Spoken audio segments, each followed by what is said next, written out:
আমাদের রাজ্য সভাপতি সুব্রত বক্সির নেতৃত্বে আমরা চন্দ্রিমা ভট্টাচার্য, অরূপ বিশ্বাস, ঋতব্রত ব্যানার্জি, জয়প্রকাশ মজুমদার এবং আমরা সবাই একটা ডেলিগেশন এসেছিলাম। আপনারা জানেন যে বাংলার ভোটকে অনৈতিকভাবে প্রবাহিত করার জন্য বিজেপি যে চক্রান্ত করেছে, ভুয়ো ভোটার আনা, ভুতুরে ভোটার দেওয়া এবং একই এপিক কার্ডের বিভিন্ন রাজ্যের সেই ভোটারগুলোকে নিয়ে যে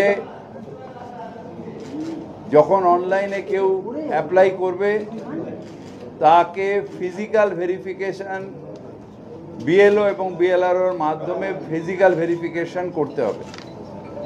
2 নম্বর হচ্ছে